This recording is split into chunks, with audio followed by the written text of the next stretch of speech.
Por allá del 2001, cuando se podría decir que Letras Libres, pues publicaba más o menos cosas buenas y no estaba tan derechizada como hoy lo está, publicaron un artículo o un ensayo de Guillermo Cabrera Infante llamado Iba de Cuentos. La verdad que es estupendo. Si ustedes pueden conseguir la revista adelante, y si no, lean este artículo para aquellos que pues, quieren trabajar el cuento o quieren saber más sobre el cuento, la historia del cuento.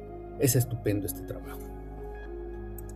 Bueno, Cabrera Infante empieza con este asunto de imaginarse cómo fue la primera vez que se contó un cuento. Él dice que un gruñido, dos gruñidos, ya te entendí, tres gruñidos, fabuloso.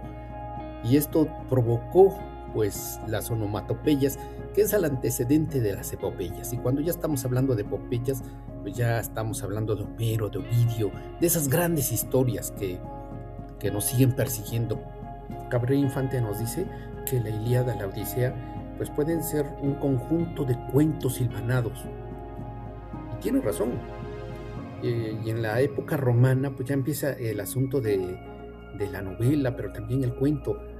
Nos hace mención de la viuda de Éfeso, o la matrona de Éfeso, que es una historia estupenda, breve, estupenda. Léansela.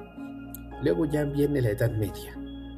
Viene la influencia de la religión, pareciera que se pierde el asunto de contar historias, pero resulta que pues mientras que por un lado el mundo se va encerrando en lo que es el medievo, la época oscura, por otra parte del mundo pues empiezan a aparecer un cierto tipo de historias, y estas historias van a aparecer en labios de una mujer. Será Sherezada, y con ello vienen las 1001 noches. Este texto o este libro pues va a influir en personas como Boccaccio, en Chaucer, y otros más, ¿sí? Que van a seguir contando historias hilvanadas y hasta formar libros. Bueno, y nos sigue contando Cabrera Infante que ya empieza a ver a partir del fin de la época medieval, el inicio del medievo, pues ya una forma de contar historias, pero ya con prosa. Y es cuando empiezan a aparecer escritores como Garcilaso de la Vega, Boccaccio, que ya lo mencionamos, Luis de Camões, y entonces el cuento ya empieza a agarrar una especie de estructura, aunque pareciera que algunos autores lo confunden. Por ejemplo, Miguel de Cervantes, él llama novelas ejemplares a una serie de libritos que tienen forma de cuento, y resulta que el que llama cuento o una serie de cuentos es el Quijote de la Mancha, cuando resulta que es una gran novela. Ya por el siglo XIX advierte Guillermo Cabrera Infante que pues el cuento sigue evolucionando, pero es gracias al realismo, al naturalismo, sobre todo por el surgimiento de poblaciones, de obreros, la diferencia de clases, lo que empieza a crear este tipo de historias, también del romanticismo, el rollo de crear patria, de crear nación, también crea historias, en este caso va a crear las historias nacionales. Y bueno, ya a finales del siglo XIX ya empezamos a ver figuras como Maupassant, un escritor francés que empieza a escribir historias de fantasmas, de horror, terror. Allan Poe, dice Cabrera Infante que por él solo pues bastaría con escribir pues una historia completa sobre el cuento, aparte de que él creó pues el género policíaco.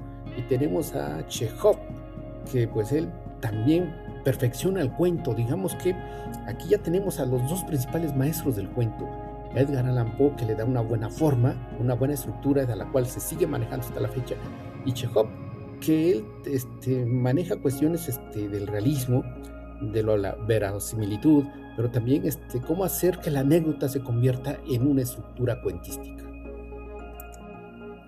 Y ya en pleno siglo XX, gracias al experimentalismo, la literatura existencialista, pues empieza a florecer muy bien el cuento, ¿no? Tenemos a un Franz Kafka que escribe El médico rural, por ejemplo,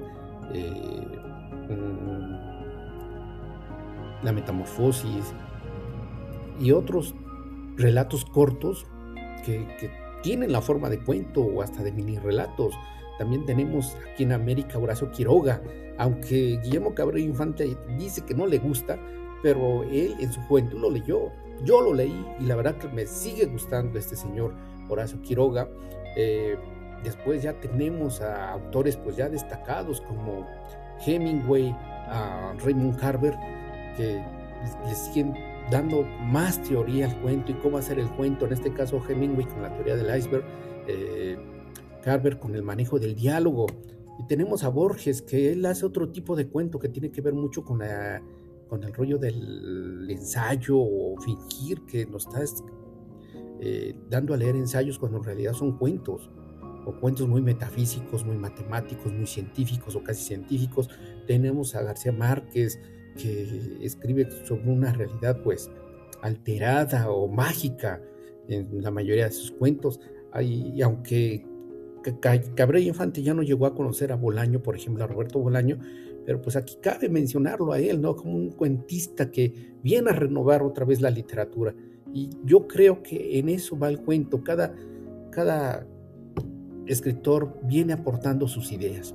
Y así es que hay que leer cuentos, simple y llanamente.